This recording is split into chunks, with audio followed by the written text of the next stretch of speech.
Hello Perrine, comment tu vas? Coucou Paul, ça va super bien. Et toi? Ça va très bien, merci.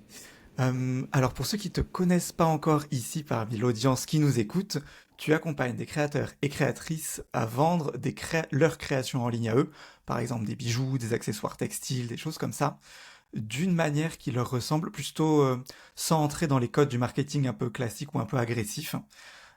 T'es la première personne que je reçois qui travaille avec des créations physiques, entre guillemets. Moi, je suis plus dans le milieu de l'infoprenariat. Ouais, Du coup, j'ai vraiment un million de questions à te poser. trop bien, trop cool. Avant qu'on commence, est-ce que tu pourrais te présenter en quelques mots, s'il te plaît? Oui, donc ouais, moi c'est Perrine, donc je suis la fondatrice de Tout en créant. Et puis comme tu l'as dit, donc je travaille avec les artisans, les artisanes, les créateurs dans le domaine du fait main, donc beaucoup de bijoux, de couture, d'un peu d'illustration, de la céramique et tout ça. Donc que des trucs trop beaux. Waouh! Et je les aide à vendre leurs créations parce qu'en général, bon, c'est beaucoup de femmes, donc souvent je dis elles, mais je m'adresse pas que aux hommes, mais souvent je dis elles. Elles sont hyper douées dans ce qu'elles font, dans la partie le produit est super beau et tout ça, mais le vendre, c'est pas forcément leur truc et elles savent pas trop comment faire ça. Donc moi, je leur apprends ça dans des formations, dans des coachings. Et comme tu l'as dit, vraiment, j'essaye de mettre l'accent sur un marketing donc très humain, qui est pas de la vente super lourde avec juste quand t'as un truc à vendre, achète, achète, j'ai une nouveauté, achète là et tout ça, mais d'être plus dans une relation, d'être voilà, d'être aussi dans quelque chose qui leur ressemble et qui est loin des injonctions et loin des il faut absolument être sur les réseaux sociaux, bah pas forcément, il faut Mhm. absolument être sur les marchés, pas forcément aussi. Tu vois, les marchés, il y en a qui adorent faire ça, c'est leur truc, et puis ça s'adapte à leur organisation parce que souvent c'est le week-end, c'est, tu vois, dans le froid et tout. Ouais. Donc il y en a qui détestent, Oh, mais si vous détestez, faites pas ça. oui. Et donc, ouais, donc j'essaye de trouver à chaque fois avec chaque personne qu'est-ce qui est le bon truc qui marche pour cette personne et qu'il ou elle aime bien. Et puis aussi dernier point que j'essaye de mettre en place dans leur marketing, c'est aussi d'aller chercher une petite touche de folie, une petite touche d'originalité, de créativité, parce que tu vois, c'est des personnes très très créatives dans leurs produits, et puis après qui vont se retrouver à faire du marketing, en plus qui voient beaucoup de conseils pour justement l'entrepreneuriat et tout ça, et qui vont l'appliquer de la même manière, et ça leur correspond pas du tout, et ça leur ressemble pas du tout, alors qu'avec des produits, on peut faire des trucs très très chouettes et très rigolotes. Oh, trop bien. Euh, j'ai vu sur ton site, tu as fait une super, pas infographie, une sorte de mind map, pardon, de toi pour apprendre à te connaître. J'ai adoré ça. Et j'ai vu que tu avais une formation plus orientée mathématiques et ingénieur. Ouais. Euh, comment tu as bifurqué sur de la créativité et de l'accompagnement de l'humain en partant de là? Ouais, ouais, ouais. Donc ouais, je suis ingénieure ouais, de formation. Moi, j'ai été ingénieure en industrie, donc vraiment la production industrielle. Donc j'ai fait, je pouvais faire un peu n'importe quelle boîte, mais j'ai commencé, tu vois, ma première boîte, c'était une boîte de maroquinerie. Donc tu vois, j'avais déjà quand même Ah, un goût. J'ai depuis toujours un goût de toute façon pour le manuel. Mais du coup, c'était vraiment l'organisation de la production. C'était pas la maroquinerie en soi. Et puis après, je suis allée vers des postes plus. Je sais pas si tu connais un peu les méthodes agiles, mais je vais expliquer de toute façon parce que je sais pas si tout le monde connaît. oui. C'est Je veux vraiment bien que des t'expliques, oui. méthodes.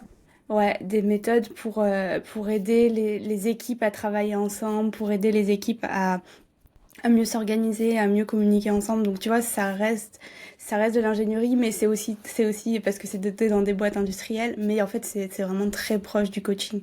Et d'ailleurs mon titre ça s'appelait Coach Lean, donc Lean c'est la méthode. Ok. Donc, tu vois, il y avait déjà le coach en fait dedans. Et c'est comme ça que je me suis formée au coaching. C'est comme ça que je me suis dit, au début, je me suis formée au coaching en me disant, bah, pour mon métier, ça va m'aider, tu vois.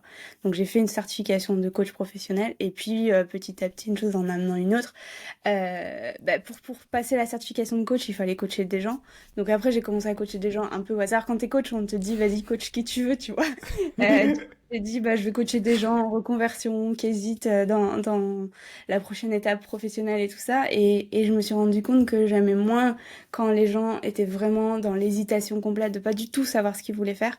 Par contre, j'aimais bien quand ils avaient un projet à mener et surtout quand c'était des projets créatifs parce que moi je fais beaucoup aussi, tu vois, de reliure, de maroquinerie, de couture, de plein de trucs comme ça. Et quand ils avaient ces projets-là, j'avais les yeux qui s'allumaient et j'avais trop envie de les accompagner. Et tu vois, c'est une étape en entraînant une autre que Ah finalement ouais. j'ai évolué là-dedans. Et ce saut un peu Moi, j'ai fait école de commerce, donc c'est pas école d'ingénieur ou de maths, mais tu sors de ces écoles-là, tu as quand même un parcours un peu tout tracé, tu vois, tu vas te trouver un métier, tu vas faire ton CDI, ton machin, ton truc. Quand toi, tu te dis, en fait, c'est pas ça que je veux faire, je veux accompagner les créatrices et les créateurs à vendre leurs créations, comment il se passe dans ta tête ce saut, tu vois? Est-ce que t'as peur, t'es en stress, comment tu te lances, tu vois, comment tu quittes? En fait, c'est un truc que j'ai beaucoup, moi, parce que bah, du coup, je suis à mon compte, là, ça c'est mon métier. Quand je dois l'expliquer aux gens de ma classe, que j'ai tout arrêté et que maintenant je fais le rigolo sur Internet, tu vois, ils me disent, mais Paul, qu'est-ce que tu fais? Enfin, retourne chez Sage ou je sais pas quelle boîte, tu vois, fais du management. Toi, co- comment t'es, toi, émotionnellement là-dedans? Ouais, alors je me suis pas dit du jour au lendemain, tu vois, je pense que c'est ça qui a fait aussi, tu vois, je t'ai tout expliqué, toutes les étapes, mais je me suis pas dit du jour au lendemain, je suis ingénieure et demain je vais accompagner les créateurs et les créatrices. Donc il y a aussi de ça, il y a aussi un peu de toute cette évolution, mais oui, c'est sûr que moi, je me rappellerai toujours le premier jour en école d'ingénieur, on nous a dit, vous êtes les futurs dirigeants, les futurs DG des grosses boîtes de la France, tu vois. Et moi, je me suis jamais reconnue là-dedans, mais vraiment jamais du tout. Mais après, j'ai toujours essayé de suivre un peu, tu vois, tous mes copains, ils voulaient aller tous en boîte de conseil, quoi. Et moi, j'étais la seule qui voulait Ouais. aller en industrie, déjà. Et j'ai toujours essayé un peu de suivre ce qui me tentait le plus. Et puis d'y aller étape par étape, en fait, petit à petit, tu Mm. vois, le coaching. Et puis, tu vois, pour passer l'assertif, bah, fallait créer ta boîte, du coup, parce qu'il fallait faire du coaching financé. Donc j'ai été obligée de créer ma boîte, enfin l'auto-entreprise ça se crée super facilement, mais du coup, et puis une chose en entraînant une autre, en fait, je pense que c'est venu par l'action et par la pratique, où quand j'ai mis ça en place, quand j'ai fait des choses, et ben petit à petit, c'est ce qui m'a le plus plu, je suis allée de plus en plus là-dedans. Mais en fait, c'est en faisant, tu vois, en coachant plein de gens et en me disant, bah, c'est ces personnes-là que j'aime bien coacher. Et puis après, du coup, Oui. en coachant de plus en plus les personnes que j'aime bien coacher, ah, mais en fait, il y a ce besoin-là auquel je pourrais répondre. Ah, il y a aussi celui-là. Mais après, c'est sûr que quand je parle à mes copains d'école d'ingé, moi, j'avais un groupe de copains qui étaient, donc du coup, pas les consultants, mais j'avais un groupe de copains qui étaient à fond dans la physique quantique. Donc, tu vois, Oh, ils ont, c'est un autre monde ça. tous fait des doctorats et tout, donc vraiment, ça n'a rien à voir avec ce que je fais, mais bon, ça les dérange pas forcément. Ah ouais, mais tu peux avoir, tu sais, Enfin moi, en tout cas, c'est un truc que j'ai souvent où il y a des mois de creux, tu vois, financièrement, des mois où je suis le roi du pétrole, mais des mois où ça va pas, et je me dis, oh, qu'est-ce que t'as été con, Paul?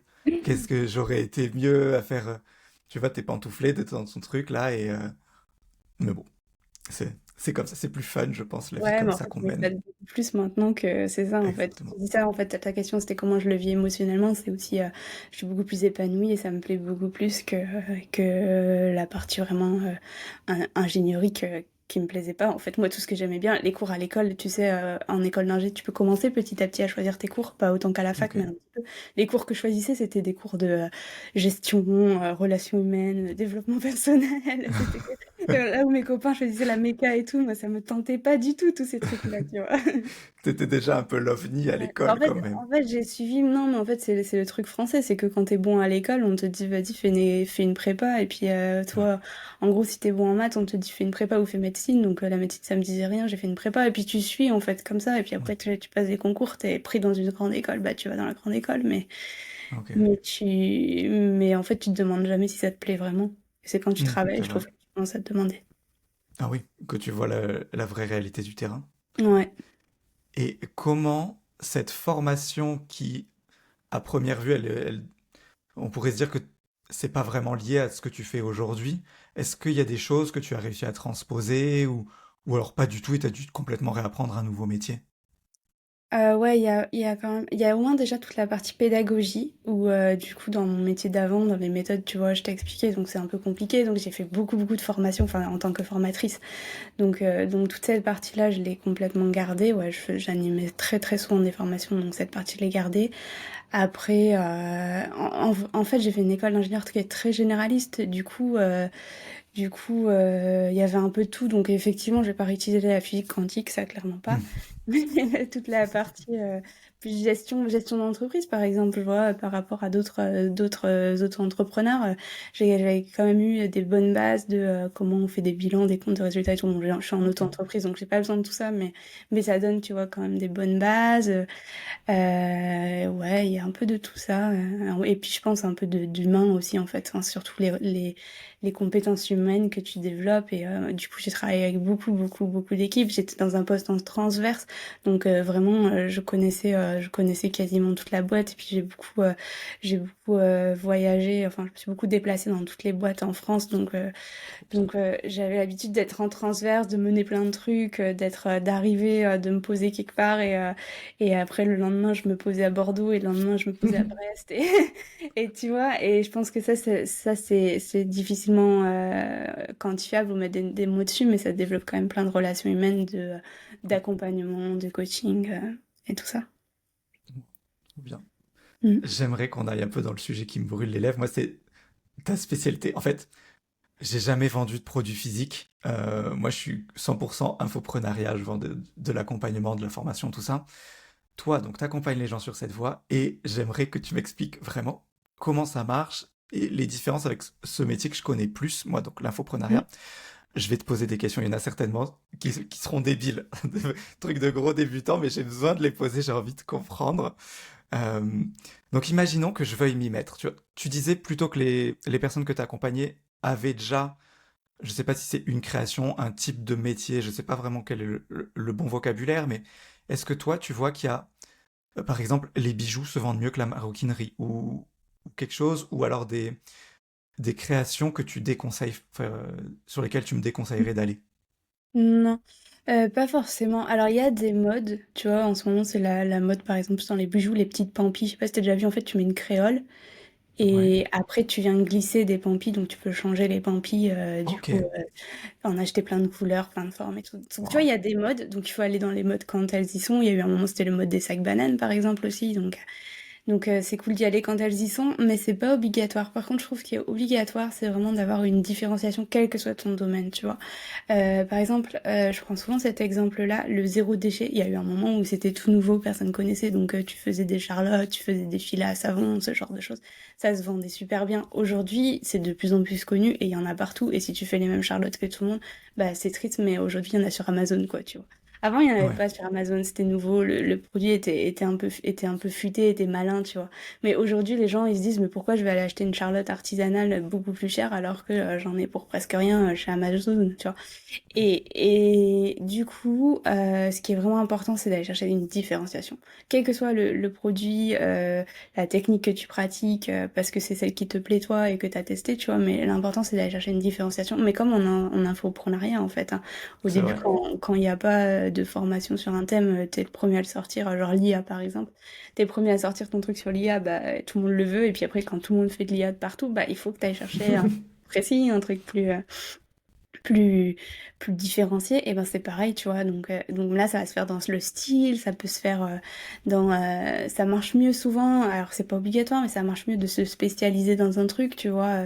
Et alors, je voyais une fille qui faisait par exemple que des doudous. Les doudous pour les bébés qui sont plats avec des petites étiquettes à attraper Ok. tous les... Et tu vois, quand t'es spécialisé, bah, du coup, les gens t'associent à ça. Donc je sais qu'il y a beaucoup de créatrices qui aiment pas faire ça parce que elles aiment bien, tu vois, elles ont un esprit créatif, donc elles aiment bien faire plein de choses différentes, mais c'est sûr que se spécialiser. Il y a une autre fille aussi qui fait que des cuillères, par exemple, des cuillères qui sont gravées avec des messages. Bah tu vois, ça marche super bien, c'est super joli et tout, et donc se spécialiser, se différencier, avoir ton truc à toi et avoir un truc un peu original, sachant que bah, petit à petit, l'originalité, elle est toujours rattrapée, t'es toujours le premier, mais après, faut aller chercher dans ton style à toi. Et c'est ouais, c'est une course, enfin c'est hyper challengeant, j'adore Ouais, l'idée. ouais. Et c'est des gens qui font plutôt, si je prends l'exemple d'un bijou, enfin de quelqu'un qui fait des boucles d'oreilles, est-ce que les personnes que tu accompagnes font plutôt une série de 10, 20 ou 100 fois la même boucle d'oreille, je sais, j'ai aucune idée des volumes, ou alors c'est plus du sur-mesure qui se fait? Il y a les deux. Ok, Il y a les deux. Le sur-mesure a un côté euh, vente en termes d'urgence et de rareté là qui est vraiment très très très très fort parce que du coup il y en a qui font des pièces uniques. Alors les pièces uniques c'est vraiment cool parce que tu dis il y en a qu'un, si tu l'achètes pas Mm. maintenant C'est il foutu. n'existera plus exactement pareil. Donc il y en a qui le font vraiment parce qu'ils peuvent pas faire autrement, tu vois, ou par exemple dans des résines et tout ça qui se mettent jamais exactement pareil et que tu maîtrises pas le process pour que ça ressemble toujours à exactement la même chose. Donc si tu tombes amoureux de ce modèle-là en particulier, bah il y a que celui-là. Après, il y a des pièces uniques aussi. Il y a des pièces uniques. Il y en a qui font des pièces uniques, mais qui pourraient en faire plusieurs en fait. Mais marketingment, c'est un super argument. Ouais. Ce qui marche bien aussi, ce qui marche bien. Donc quand tu commences à avoir un peu d'audience, parce que si tu mens, ça le fait pas. Mais c'est ceux qui font des ouvertures et des fermetures de portes, parce qu'en fait, elles sont toutes seules et du coup, elles peuvent pas non plus produire des tonnes et des tonnes. Et elles ont quand même beaucoup de demandes, donc ça peut bien marcher aussi. De ouvrir les portes. Là, elles prennent des commandes et puis après elles referment. Et du coup, en général, en quelques heures, elles ont rempli leur calendrier. Voilà, c'est Waouh. rarement des centaines de pièces, hein, de toute façon. Ouais. Voilà, et il y en a Ok. qui font du personnalisé aussi, ça c'est l'avantage de l'artisanat, c'est que tu peux proposer ça aussi, donc dire bah ça je le veux pas jaune, mais je le veux plutôt orange, ou je veux plutôt comme si avec tel tissu ou tel tissu. Beaucoup en couture font de la personnalisation. Ok. C'est Ouais. Et comment ça se passe, la gestion des stocks et des envois? Parce que c'est une question que je me suis jamais posée. Moi, t'achètes mon truc, t'as un email, avec ton accès à la formation, c'est débloqué, j'ai Ouais. fait 3 clics, c'est réglé. Là, on parle du coup, il faut que la partie achat, je pourrais la comprendre, mais il faut gérer la poste, il faut gérer les étiquettes, il faut gérer les... Enfin, c'est un bazar monstre. Comment ça se passe d'un point de vue... Enfin, à l'intérieur, tu vois, comment tu Ouais. gères ça? Bah, la plupart que j'accompagne sont toutes seules, hein, donc elles vont à la poste avec leur petit vélo souvent. Oh. Ouais, ouais, ouais.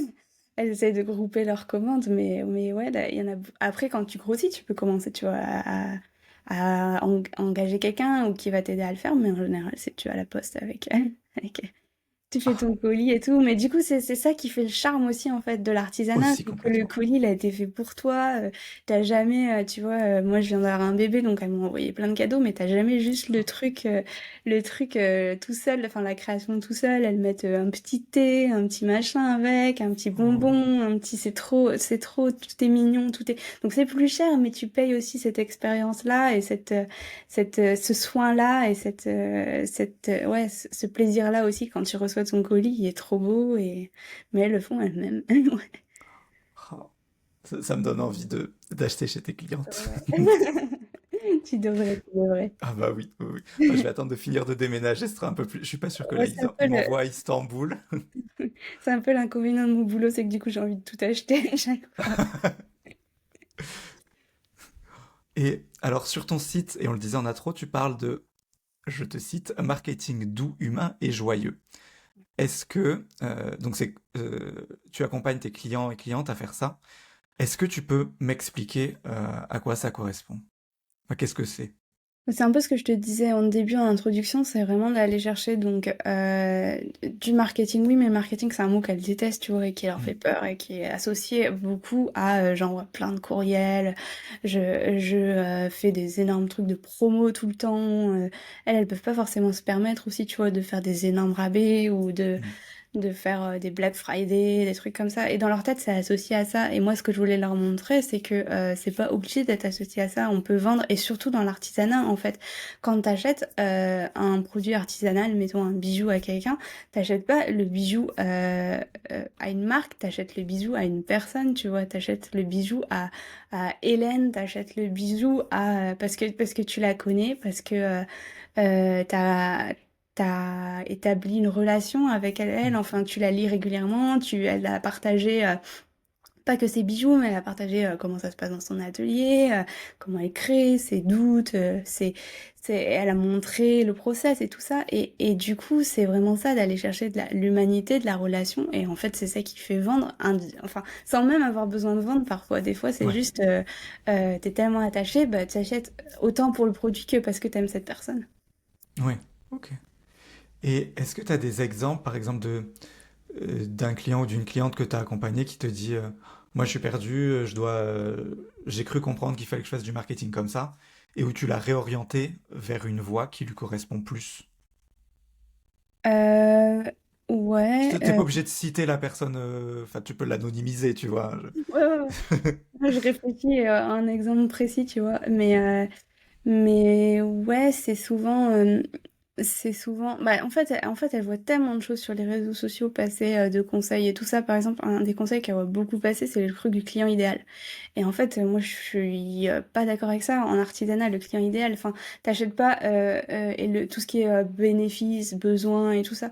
T'achètes pas des boucles d'oreilles en te disant oui, j'achète des boucles d'oreilles parce que je vais me sentir plus belle et tout. Non, tu les achètes parce que tu les trouves trop belles, quoi. Parce que la photo, elle est trop belle et parce qu'elles te font craquer, en fait. Et on va beaucoup plus aller chercher ça, à chercher à déclencher des coups de cœur qu'à t'expliquer que il faut que tu achètes ces boucles d'oreilles parce que tu vas te sentir belle et sûre de toi et féminine et tout. Mais tu te dis jamais ça quand t'achètes un truc, tu vois.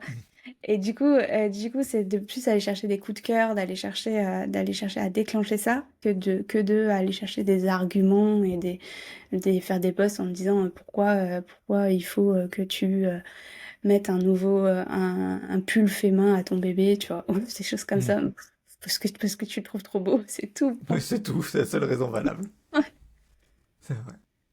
Et j'avais vu dans ton mind map de présentation de toi que tu avais fait aussi une formation en PNL, donc programmation neurolinguistique. Ouais. Est-ce que tu peux juste réexpliquer en deux, trois mots ce que c'est et si ça a eu un impact sur ton approche du marketing aujourd'hui? C'est surtout en coaching, donc c'est dans la formation de coaching qu'il y avait une partie PNL. Ouais. C'est des outils, je saurais même pas comment l'expliquer facilement, mais c'est des outils pour aller reprogrammer ton cerveau un peu. Donc on va travailler sur les croyances, par exemple, sur les peurs, on peut travailler en PNL. Donc c'est des outils que j'ai en coaching que je peux proposer parfois à des clientes, mais ça dépend. Je vais les proposer si vraiment je sens ce besoin-là et la personne est ouverte là-dessus, mais quand une personne vient me voir pour me dire juste je veux faire une newsletter, bah et que c'est vraiment très technique et je vais pas forcément le proposer. Mais après, si on est plus dans des blocages, des choses émotionnelles et tout ça, je peux utiliser des outils de PNL, ouais. Ok. Oui, c'est plus dans la partie coaching que marketing, du coup. Ouais, ouais, ouais. Ok. D'accord. Et euh, comment tu accompagnes tes clientes aussi dans les doutes qui sont un peu inhérents à l'entrepreneuriat, tu vois, les montagnes russes de l'entrepreneur. Enfin, t'es pas obligé de les accompagner, mais si c'est quelque chose que tu fais, comment ça se passe? Et là, c'est Paul qui doute tout le temps, qui est hyper curieux de prendre des techniques de coach. Je vais la jouer transparente, mais ça m'intéresse beaucoup. Ouais, bah ça va être plus en coaching, effectivement, pas du coup dans la partie trop formation, trop marketing. J'en fais un peu, j'en fais pas énormément. Mais du coup, ça peut être des outils pour travailler sur les doutes, pour travailler sur les peurs, travailler sur le passage à l'action, en fait, où souvent, ce qui lève les doutes, c'est rien d'autre que le passage à l'action, c'est d'avoir peur, mais le faire quand même. Je sais pas si t'as déjà vu, si t'as déjà entendu la définition de qu'est-ce que c'est qu'être courageux, mais être courageux, c'est pas d'avoir peur de rien, c'est d'avoir peur, mais de le faire quand même. C'est ça le vrai courage. Ah, j'adore. Tu te connaissais pas? Non, je connaissais pas, j'adore. Ouais, la définition d'être courageux. Et du coup, ça peut être des choses qu'on travaille comme ça. Je sais que j'aime bien aussi faire des accompagnements de groupe. Donc, c'est vrai que le groupe aide aussi, tu vois, à passer, à se rendre compte bah, que t'es pas toute seule à avoir les mêmes doutes ou t'es pas tout seul et que, en fait, tous les autres l'ont aussi et qu'ils y survivent. Et c'est comme ça, je pense, la meilleure manière de passer au-dessus des doutes, ça va être ça, je trouve. Ok. Et tu le disais un peu tout à l'heure qu'en gros, les personnes que tu accompagnes, la partie création est OK, et toi, tu interviens plus sur la partie vente, marketing, tout ce qu'il y a après la création. Euh, comment, je me mets dans la peau d'un artisan. Euh, j'ai créé mon bijou, mon sac, mon truc. Euh, c'est un objet pour lequel je suis un peu passionné, sinon je ne me serais pas mis dans cette voie-là. Comment je donne un prix à ça? Parce que je peux comprendre qu'il y a faut pas que ça me coûte de l'argent, faut que je vende plus cher que la matière première, mais il y a aussi mon temps à estimer dessus. Comment, comment on fait ça? Ouais, bah ça se mesure, hein, même le temps, hein. Même le Ok. temps à estimer dessus, la meilleure manière de le faire, c'est vraiment celle-là parce que tu vois, l'autre manière, ça pourrait être de partir de combien ça se vend ailleurs et du coup, beaucoup font cette erreur-là de se dire, bah oui, mais s'il y en a qui vendent ça à 20 euros, comment moi je pourrais vendre ça 50 ou 60 euros? Mais du coup, ils vont le mettre à 20 euros et en fait, ne vont jamais être rentables parce que c'est artisanal et parce que ça demande pas le même temps, ça demande pas. Donc ouais, ça se calcule avec les matières. Donc tu calcules les matières, tu rajoutes tes charges, l'électricité, tout ça, tu rajoutes ton temps. Le temps, tu mets un chrono et tu regardes combien de temps tu mets à le faire, hein. Et puis tu prends un taux horaire. Alors elles me prennent des taux horaires des fois à 2 euros, tu vois. Donc non, Oh non! non, ça c'est pas possible. Mais un minimum du minimum, 2 SMIC, c'est déjà pas mal. Ce serait pas mal parce que toi, t'as des charges à toi à payer aussi avec, Ouais, tu vois. Donc ouais, tu le calcules comme ça et puis après en fait le problème c'est pas tellement de calculer le prix, le problème c'est d'oser l'assumer après et d'oser le vendre oui. à ce prix-là et de se dire ça va pas être trop cher et enfin de pas se dire ça va être trop cher et en fait donc je le mets pas à ce prix-là mais leur plus grosse difficulté c'est vraiment ça et quand elles apprennent à le faire, bah, elles se rendent compte que oui, il y a plein de gens qui leur disent c'est trop cher, mais c'est pas des clients pour eux.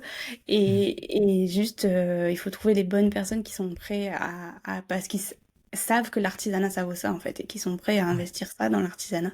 Et en fait, si tu vends un truc à 50 euros, bah, si tu le vends à 10 euros, faut en vendre 5 pour faire la même chose. Donc, oui, tu vas le vendre à moins de personnes, mais c'est peut-être parfois plus facile de le vendre à une seule personne, même si c'est à 50 euros, que d'en trouver 5 qui vont l'acheter à 10 euros. Ok, oui, c'est vrai. C'est plus du travail mental que tu leur Ouais, fais faire sur comment elles revoient le prix et comment elles arrivent à l'assumer. Euh, ouais. ouais, c'est pas mal. J'ai moi, c'est des problématiques similaires. Alors, il n'y a pas de notion de temps vraiment sur des formations, mais Non, non, parce que ouais. tu le vends à l'infini, tu vois, donc il faut Ouais. que.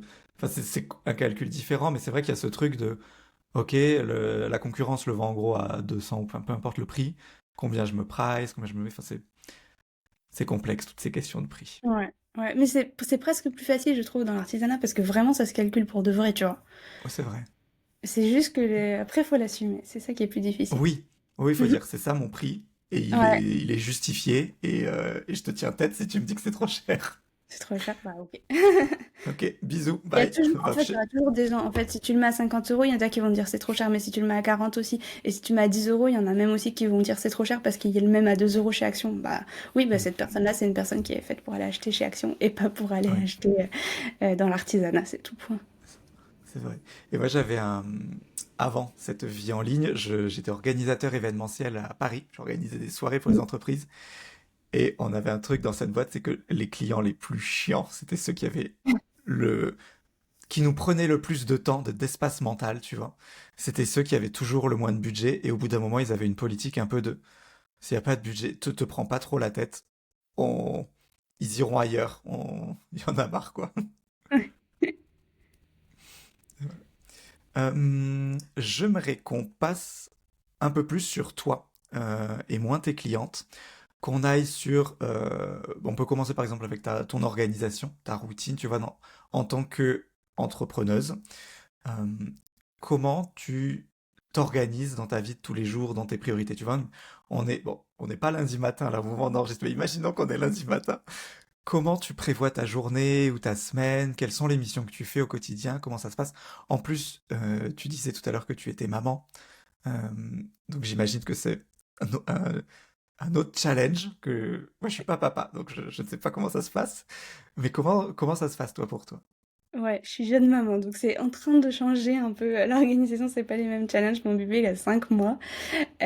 Du coup, j'avais plus l'habitude d'être vraiment flexible, tu vois, d'aller au sport au milieu de la journée, de retravailler le soir et tout. Tout ça, c'est plus possible. Donc, je réapprends petit à petit, parce que je dois le chercher à la crèche tous les jours à la même heure, tu vois. Donc, je réapprends petit à petit à avoir des journées plus petites, mais je suis pas organisée très bloc de temps et tout ça. Je peux pas te dire, tu vois, tu me dis on est lundi matin, je mets un lundi c'est pareil que mardi, ou je dis pas Hmm. le lundi je débute ma semaine en faisant mes blocs de temps et tout ça, pas du tout. J'ai les moments avec mes clientes, les lives et tout ça qui sont tout le temps, toutes les mêmes, tous les mardis, tous les jeudis. Donc ça c'est dans ma semaine.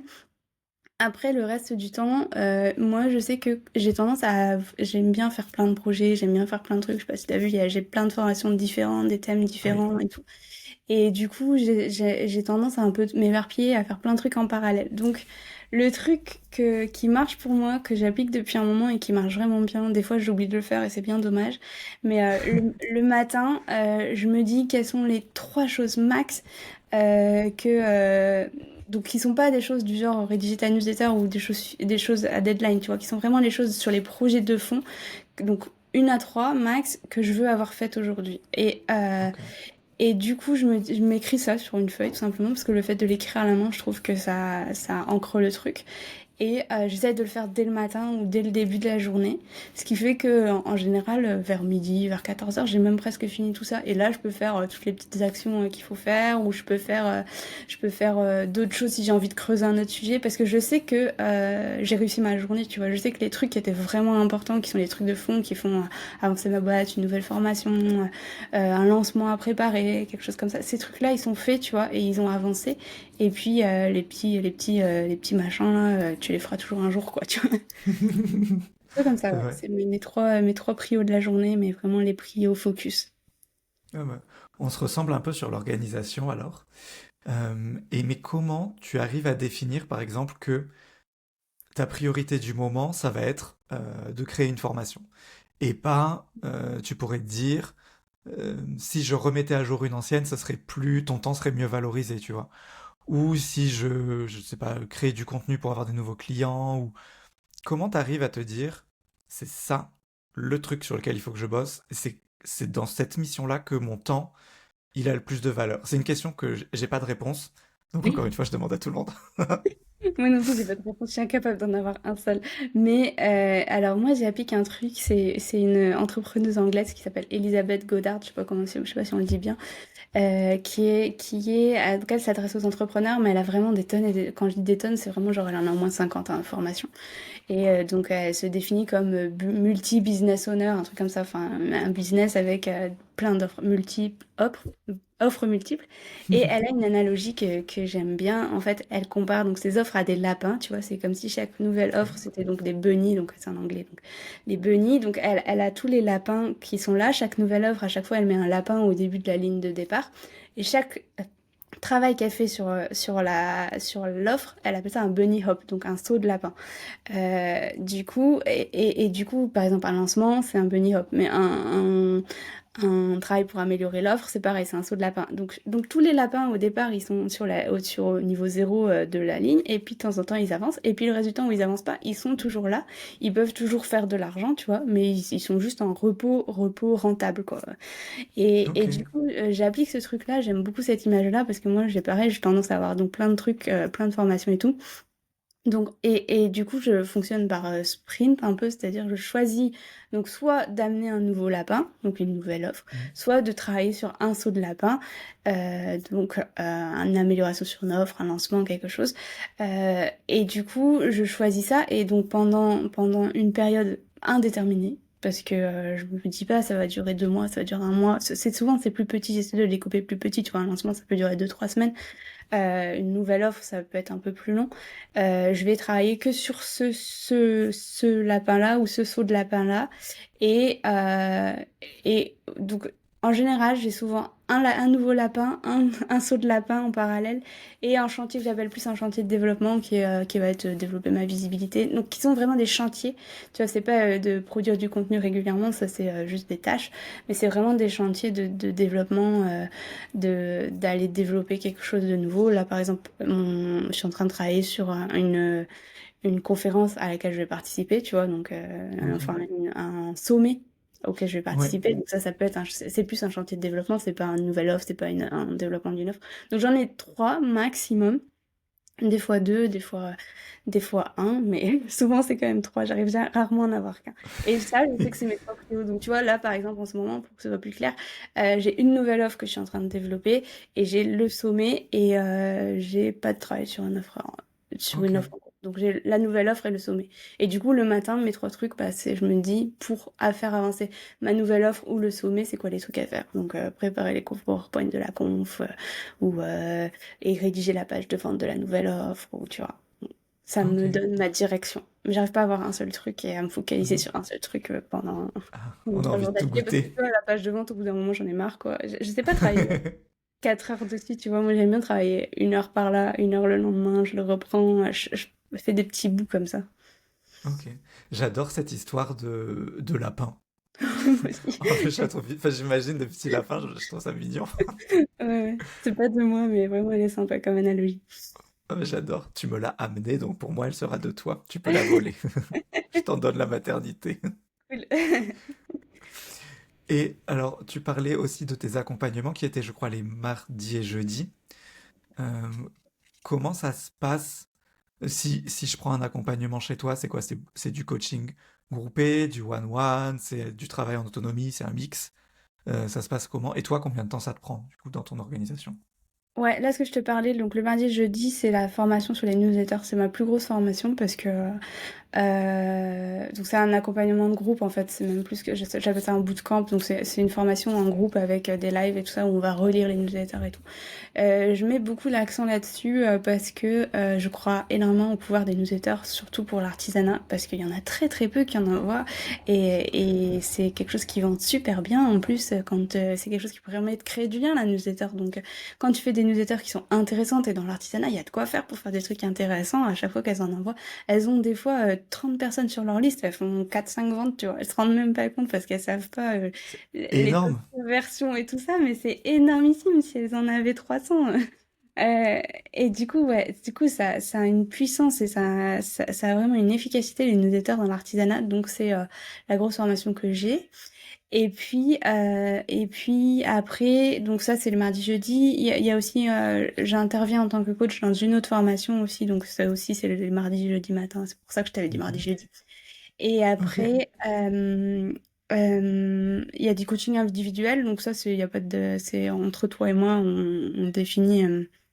Quand est-ce que c'est ton rythme et quand est-ce que qu'on met les séances, quoi. Enfin, ça, c'est Ok. vraiment... Il y en a qui vont faire toutes les semaines et aller très vite, et il y en a qui ont besoin tous les mois et prendre plus de temps. Donc, ça, le coaching individuel. Et puis après, j'ai pas mal de formations à suivre tout seul. Donc après, Hmm. les gens les suivent quand ils veulent et j'ai une communauté à chaque fois avec les formations. Et moi, je passe tous les jours pour répondre aux questions, animer, tout ça. Ok. Là, il n'y a Ok. pas forcément de live. Ouais.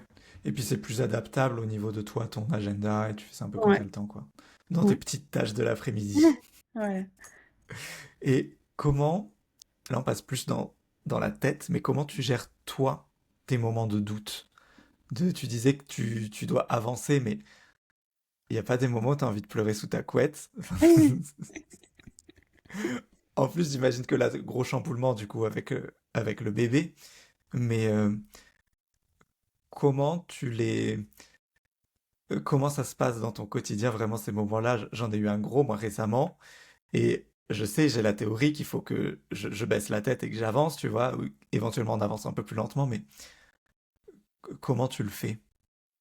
Ouais, j'ai des bonnes copines, ça aide vachement. Avec qui J'imagine. je peux me plaindre. Et qui connaissent donc c'est des filles qui font j'ai un groupe de copines qui font des formations pour l'artisanat aussi mais dans d'autres domaines que les miens et du coup on travaille souvent ensemble et on fait des partenariats et tout. Par exemple il y a une fille qui fait la photo pour l'artisanat donc tu vois c'est quelque chose que moi je fais pas du tout. On a un peu la même cible donc on comprend nos Hmm. problématiques si tu veux mais on se vole pas nos clients entre guillemets. Ouais, Et du coup, on a notre petit groupe, on est 4 filles comme ça. Donc ça, c'est notre groupe un peu de trop plainte. bien. Genre, ouais, franchement, ça fait bien quand t'as des doutes ou quand t'as un truc. Franchement, je pense que c'est la meilleure façon de gérer les doutes. Ah ouais. Après, moi, je suis quelqu'un qui est pas trop peur d'essayer des choses, tu vois, quitte à se planter. Ça m'a jamais trop fait peur, parce que j'aime bien, en fait, j'adore apprendre, j'adore tester des nouveaux trucs et tout. Donc, j'ai pas de doute par rapport à j'ai envie de faire ce truc-là. J'ai rarement de doute, j'ai envie de faire ce truc-là, je le fais pas. Non, j'ai envie de faire ce truc-là, je le fais, et puis advienne que pourra. Tu vois, j'ai fait des trucs qui ont vraiment pas marché. Et bah, aujourd'hui, sur le coup, par contre, ça fait super mal, hein, je suis d'accord avec toi, t'as Ouais. envie de pleurer sous la couette, ça ouais. Mais par contre, le avant, j'ai pas du mal à le faire. Et puis après, ça à force, bah, du coup, ça fait quand même 8-9 ans que du coup, je faisais en parallèle de mon travail salarié, j'étais à temps partiel. Donc à force, bah tu vois, tu commences à avoir du recul et à te dire, je me rappelle, j'avais fait un challenge Facebook, là, c'était les challenges, c'était la mode à l'époque. Tu faisais un challenge pendant 5 jours et à la fin tu vendais un truc. J'avais eu 700 personnes, donc un truc immense, tu vois, j'étais toute débutante et tout. Donc j'étais trop contente et j'avais vendu zéro. Et Oh j'étais non. tellement deg, tu vois, je m'étais dit sur 700 personnes, c'est sûr que je vais vendre un truc. Et en fait, j'avais vendu, en plus, je vendais un truc à 40 euros, enfin vraiment le truc, tu vois. Et j'en avais pas du tout vendu. Et aujourd'hui, et ben je t'en parle comme si, enfin tu vois, c'est drôle et Mm. c'est aussi une expérience et je me dis que c'est plus si grave, tu vois, mais sur le coup, j'étais sous la couette et Ah je ouais. pense que c'est ça aussi qui fait que tu arrives à mieux gérer tes doutes, c'est le temps et de voir que finalement ce genre d'expérience-là, bah tu fais autre chose après, tu rebondis et tu te dis, donc sur le coup, il faut digérer, mais après tu sais très bien que tu vas rebondir et que tu vas réessayer autre chose. Et c'est aussi ça qui m'aide d'avoir plein d'offres aussi différentes, tu vois, si j'en ai une qui se lance, qui se fait un lancement et qui marche moins, bah j'en ai une autre et j'en ai encore une autre et des fois c'est une qui m'a marché mieux et des fois c'est l'autre et ça permet aussi de pas mettre tous ses œufs dans le même panier et du coup de rebondir à chaque fois. Ok. Je me suis mis vraiment à ta place avec l'histoire de ta formation Facebook où t'as le haut où tu dis Mm. oh, j'ai 700 personnes, j'ai compris le jeu, genre c'est bon, j'ai tout gagné. Et puis zéro vente et là tu passes en fond du trou. Oh mon Dieu, Tellement. quelle horreur. Et en plus, ça m'a aidé aussi quand même en vrai, parce que comme j'étais salariée, tu vois, j'avais aucun objectif financier. J'ai fait Ouais, zéro vente, enfin, j'ai fait zéro vente, mais j'avais quand même 80, j'étais à 80%, donc j'avais quand même 80% de mon salaire salarié, tu vois, tout allait bien en fait. ça va. Et du coup, ça te permet de te planter sans risque et Oui, sans peur, quoi. ok. Et ton groupe d'amis dont tu parlais, votre groupe de bureau des plaintes un peu, c'est des gens que tu as rencontrés via ta vie pro, enfin via Internet, ou c'est des amis à toi et vous avez suivi un chemin similaire un peu par hasard, enfin c'est Non, des amis via Internet. de Internet ou du vrai monde, entre guillemets. Non, via Internet, bah, c'est des Via filles, je t'ai Internet. dit, qui ont la même cible que moi, mais qui proposent des choses un petit peu différentes. Et du coup, on a fait d'abord une première collab, et puis voilà, une deuxième, et puis après, tu deviens amis, quoi. Ouais, trop bien, trop bien. Euh, J'aimerais qu'on continue un peu dans tes coulisses. Comment tu attires aujourd'hui tes prospects qui deviendront tes clients? Ils viennent d'où? Beaucoup des collabs, vraiment. Ok. Alors, moi, je vends surtout en newsletter, mais avant de les faire amener sur la newsletter, ça va venir beaucoup des collabs avec des personnes comme ça. Donc, je fais deux bundles. Il y en a un, ça s'appelle l'eShop Booster Week. Donc, une fois c'était un sommet, une fois c'était un bundle, mais du coup, tu vois, c'est plein de. Donc, ça, c'est vraiment pile poil ma cible où on est plein de gens à intervenir sur donner des conseils aux gens qui ont des e-shops, donc aux gens dans l'e-commerce. Du coup, on a tous des audiences un peu similaires, mais on propose un peu tous des trucs différents, donc ça amène plein de monde. J'ai fait aussi le cabinet des curiosités, Oh, donc ça c'était un bundle. C'est pas comme ça que tu m'avais vu?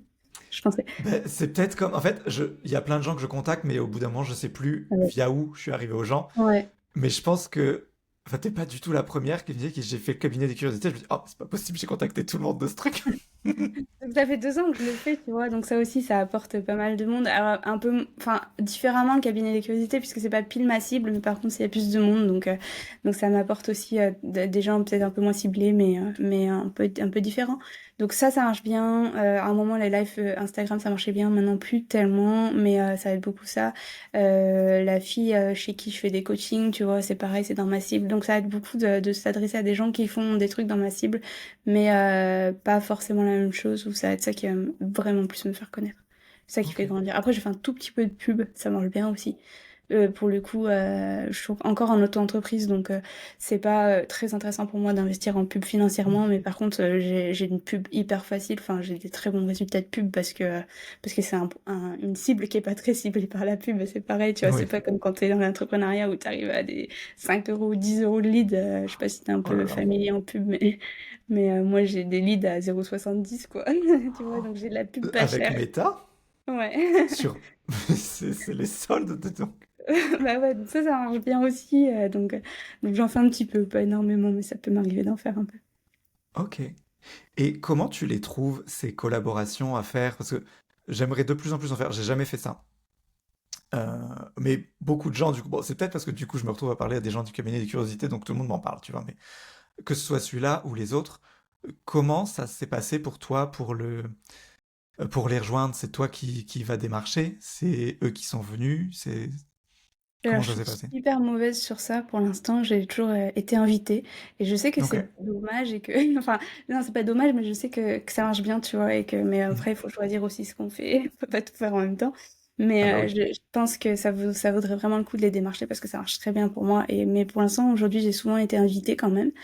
Euh, Après, donc en fait, c'est des personnes qui m'ont vu sur Instagram hein, la plupart du temps et qui ont vu qu'on faisait un peu la même chose et qui m'ont invitée. Le cabinet des curiosités, c'était un peu différent. Il fallait postuler. Enfin, j'avais rempli ma candidature donc déjà l'année dernière et puis cette année. Mais sinon, après, j'ai souvent été invitée, mais je pense qu'il y a un vrai intérêt à aller démarcher des gens, à aller chercher, Ouais. je pense, en fait, je pense qu'il faut vraiment cibler les bonnes personnes. Et ça va être les personnes qui font un peu, je pense que ça, c'est vraiment le bon truc, c'est d'aller cibler des personnes qui font un peu la même chose que toi, enfin, qui ont la même cible que toi, mais qui font pas la même chose, justement, et qui sont un peu complémentaires. Moi, c'est aller cibler des gens qui s'adressent aux artisanes, mais qui font des formations Instagram, parce que moi, j'en fais pas, par exemple, ou ça peut être des bonnes choses pour moi, et puis d'aller chercher ces collabs-là, ouais.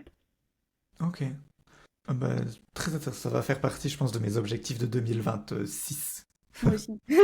De Ah faire bah voilà, devenir plus proactive, ça fait c'est partie. bien. Soutenons-nous.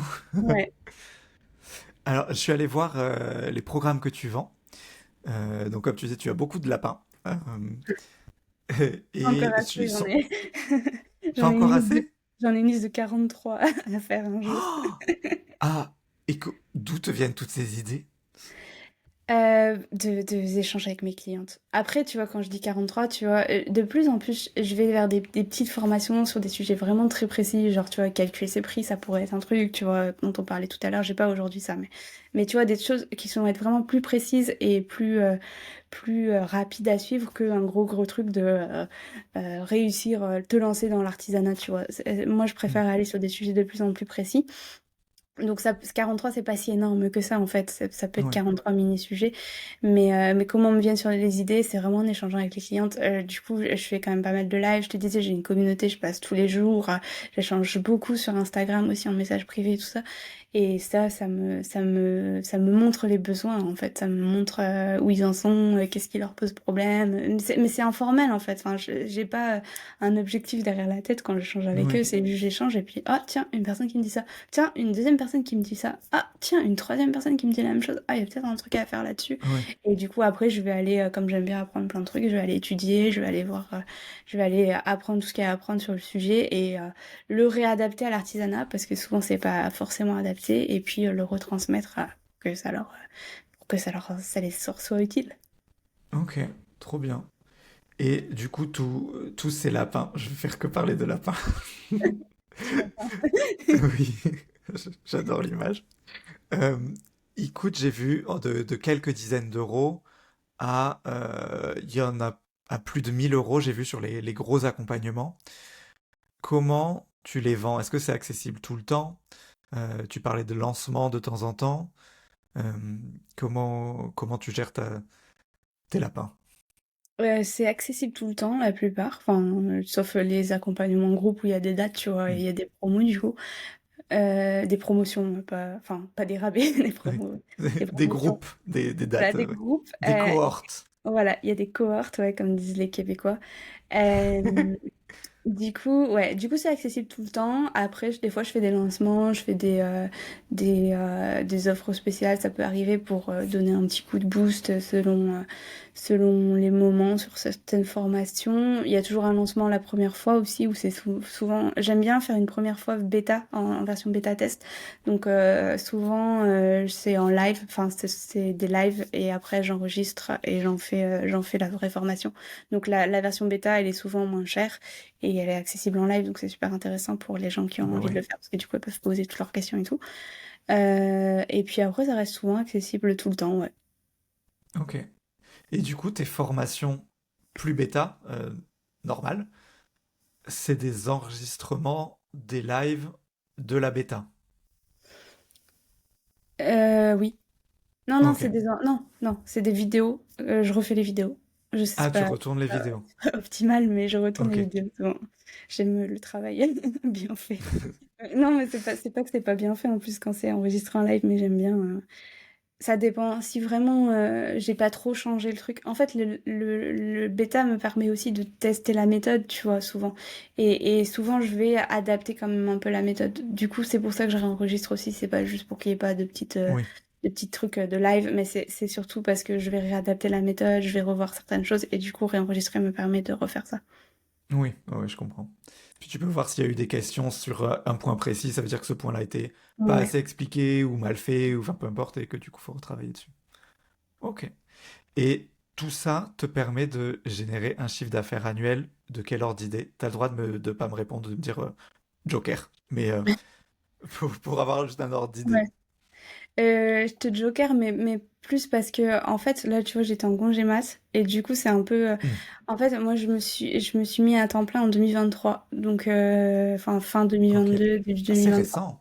Ouais, donc en fait, j'ai fait une année 2022 donc à temps partiel. J'ai fait x2 en 2023, c'était super cool. J'ai fait x2 en 2024. Et là, j'étais donc j'étais malade toute ma grossesse en plus. Donc je Oh, suis ok. redescendue, tu vois. Donc en fait, je suis vraiment trop en croissance. Enfin, j'étais en croissance. Et puis là, donc Hmm. je sais même plus, tu vois. En fait, je sais même plus où Ouais, j'en suis en termes de ma croissance. Parce que forcément, ça a mis en pause plein de trucs aussi, le congé maté, tout ça. Donc normal. c'est un peu difficile. Et comment tu gères un congé maternité en étant à ton compte? L'horreur. Non, mais est-ce que c'est, tu prends plein d'avance, tu te dis, ok, là, les prochains mois, je vais être occupé à bébé, je prends plein d'avance, ou tu te dis, je vais le gérer, mais genre, au lieu de faire 100%, je vais faire que 20% pendant ces mois-là. Ça a été quoi ta stratégie? Alors financièrement, c'est pas trop un problème parce que en France en tout cas, on a le congé mat maintenant. Avant, ça y avait pas forcément, mais maintenant on a un congé mat en tant qu'indépendant. Donc Ah on a ouais? Ah, je les savais 16 pas. semaines. Ouais, ouais, on a les 16 semaines. On a les 16 semaines et en fait, t'as des indemnités journalières qui sont calculées et t'as une prime en plus au début de ton congé mat qui correspond. Donc moi, je m'étais dit au début, ouais, c'est trop bien. J'ai plus, en fait, je touche plus en congé mat que d'habitude, tu vois. Ah, en fait, après, j'ai compris que cette prime correspond à la baisse d'activité que tu as du fait d'avoir mis en pause ta boîte, tu vois. Ouais. Parce que Ok. pour le coup, la contrepartie, c'est que vraiment, tu dois pas travailler, puisque sinon, si tu touches Oui. les indemnités journalières et que tu es en train de travailler en douce, tu vois, c'est pas très honnête. Donc la contrepartie, c'est vraiment que tu dois pas travailler. De toute façon, moi, je pouvais pas trop. Mais ouais, du coup, il y a en fait, donc il y a la partie les 16 semaines de congé mat où financièrement tout se passe bien, tu vois. Mais en fait, Mhm. c'est ce que j'ai trouvé plus dur, bah, c'est le avant et le après où la reprise elle est dure. Reprise elle est dure parce que les clients ils ont pas entendu parler de toi. J'aurais pu en fait programmer des trucs et tout, hein, mais moi, enfin, quand je fais du contenu, c'est dans l'échange. En fait, quand je fais une newsletter, j'ai toujours 10 réponses, tu vois. Et ça sert à rien. Si tu reçois toutes ces réponses en congé mat et que tu réponds pas derrière, ça n'a aucun intérêt et tout. Donc, j'ai rien C'est vrai. programmé. J'ai vraiment choisi de faire une vraie pause parce que j'avais pas envie de non plus. J'avais envie de profiter aussi de mon bébé, tu vois. J'avais pas envie Eh d'être ben de oui. répondre aux gens qui me répondent via ma newsletter. Donc, j'ai rien programmé, mais du coup, la reprise, elle est assez dure, ouais. Ok. Oh, punaise. C'est des chou. Oui. Je suis sans voix. Déjà, je suis un peu trop content. J'avais pas du tout entendu parler du fait qu'il y avait le congé maternité Ouais, quand on est à son compte. Pour une fois qu'on a quelque chose en tant qu'indépendant, franchement, faut faire ouais, la fête. ouais, ça c'est cool. Et au niveau de tes charges, est-ce que tu es seul, je pense, vu que tu es en micro, et est-ce que tu travailles avec des freelances ou globalement tu es assez indépendante, tu fais tout toute seule, Je travaille tu avec bosses une comment? fille, je travaille avec une fille qui fait mon contenu Instagram. D'accord. Du coup, moi, je fais vraiment la partie stratégie et la partie qu'est-ce qu'on met dans les posts. Et elle fait vraiment la réalisation, l'exécution, si tu veux. Je lui dis, je veux un carrousel avec ça, ça, ça, ça, ça. Et puis, je Ouais. l'envoie. C'est le bonheur absolu pour moi. Je déteste faire ça, tu vois, la partie graphique pour que ce soit joli et tout. Je lui envoie le truc et elle me fait ça, elle publie, programme. Pareil, les reels, je les tourne et puis elle les monte et tout ça. Enfin, toute la partie. Oh. Il y en a qui adorent faire ça, hein, et c'est très très bien, Ouais, mais moi, ouais. c'est pas mon truc. Et du coup, ça m'enlève un poids immense. Elle travaille pas beaucoup pour moi, elle travaille 10 heures par mois, tu vois. Donc, Ok. mais ça suffit à faire tout mon contenu et à m'enlever ce poids immense. Bon, ça, c'était. Là, j'ai pas trop repris Instagram encore, mais c'est pas de sa faute à elle, c'est plus de ma faute à moi parce qu'il faut que je m'y remette. Mais sinon, ouais, c'est la partie que je délègue, ouais. Ok. Bah, elle fait un bon boulot parce que ce soit ton site ou Insta ou tout ça, c'est très visuellement très travaillé, très joli, je trouve. Ouais, alors mon site, c'est une graphiste qui est Ok, vraiment une graphiste illustratrice qui a fait tous les visuels, l'identité visuelle et tout. Donc l'autre fille réutilise ça ok. Et ben, elle le réutilise pour le bien, faire. Oui, elle alors. réutilise très bien. Ouais, ouais, ouais. Ouais, ouais, c'est très... Franchement, je me suis dit, oh, il y a eu du boulot là-dessus, quoi. Ouais, ouais, ouais, ouais. Ça, j'ai investi là-dedans parce que c'était important et je sais pas le faire. C'est pas mon truc. Ouais. Oui, puis si tu sais pas le faire, quelqu'un le fera mieux. Si tu peux si t'as un peu d'argent pour pouvoir le faire et que ça te libère de la tâche mentale pour être là où toi tu es bonne, franchement, ça les Mm. vaut largement, quoi. Trop bien. J'aime bien terminer les échanges en posant 5 questions-réponses rapides. Pas de questions pièges, hein. Le but, c'est pas que je te mette mal à l'aise. C'est plus d'avoir des. Genre, j'ai pas relu juste avant. Il y a peut-être des oui ou non, ou sinon c'est juste une phrase, deux phrases. Enfin, rapidement. On peut rééchanger sur la question après. Mais l'idée, c'est plus d'aller vite et d'avoir un ressenti plus du tac au tac, quoi. Est-ce que Ok, tu es prête? allons-y. Alors, chez les créateurs et créatrices que tu accompagnes, quel est le mythe business que tu déconstruis le plus? Ce que je t'ai dit tout à l'heure sur le client idéal. Ok. Ah ben celle-là, t'avais répondu aussi un peu. Est-ce qu'on peut réussir sans aimer Instagram? Oui, en tout cas dans l'artisanat, oui. Complètement, tu peux réussir. Il y en a qui font que des marchés ou que des présences en boutique et tout, et ça marche très bien. Etsy aussi, ça marche très bien dans Ok. l'artisanat pour certains. Donc c'est pas... Etsy, c'est une plateforme que je connais pas. C'est comme un Amazon, mais que pour des produits artisanaux, c'est ça? Ouais, c'est pas vraiment... Ouais, ouais, c'est... Du coup, ça n'a pas la même... ça a pas la même Oui, c'est vrai que performance qu'Amazon. c'est c'est une Mais oui, marketplace plutôt. c'est une marketplace pour des produits artisanaux et du coup, bah, qui prennent un pourcentage sur ce qu'elles vendent, mais pour le coup, Oui, qui les aident à avoir de la visibilité. Donc, tu ok. payes la visibilité que tu aurais dû trouver toi-même sur Instagram. Ouais, ouais, bah, c'est normal. Et ça marche bien, ça, Etsy? Ça marche super bien, ouais. Pareil, il faut Oh, être trop bien. différencié, il faut être bien Oui. référencé, Ouais. mais il y a des personnes pour qui ça marche super bien. Ok.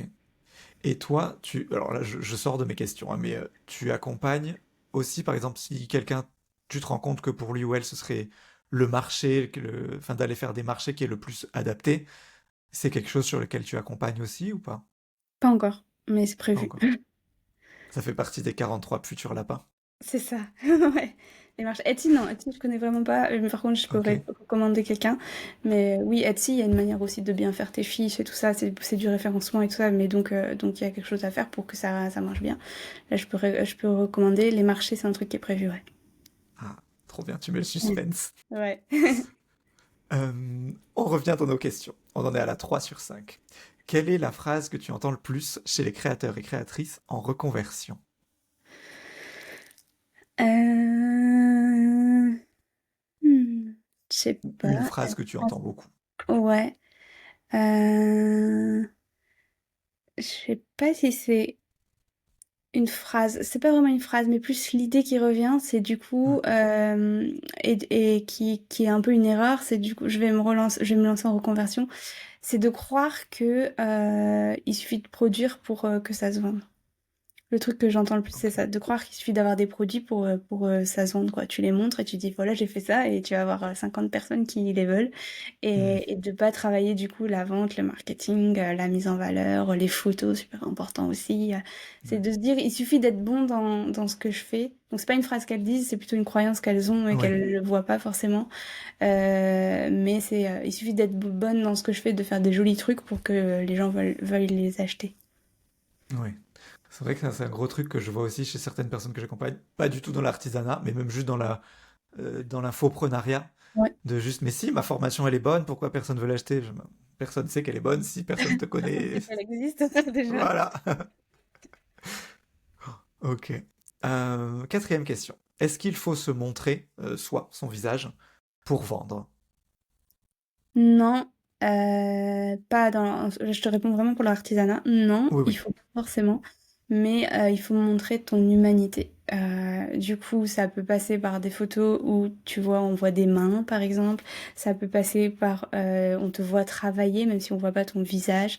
Ça passe beaucoup, et ça, c'est rare. Enfin, c'est pas rarement fait, mais c'est pas encore assez souvent fait par juste mettre ton prénom, en fait, sur ton Insta ou Ok.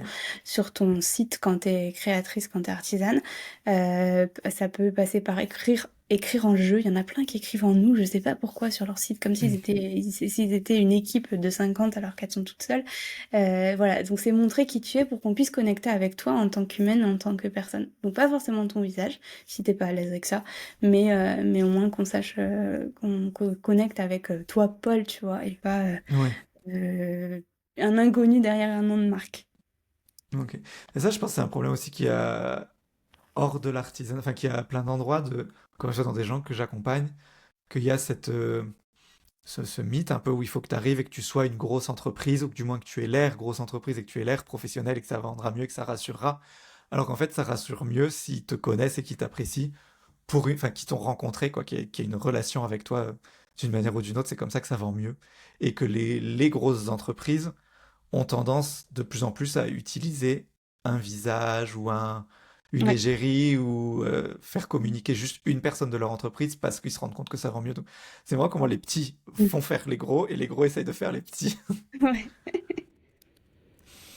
Et dernière question, ce que tu referais différemment si c'était à refaire?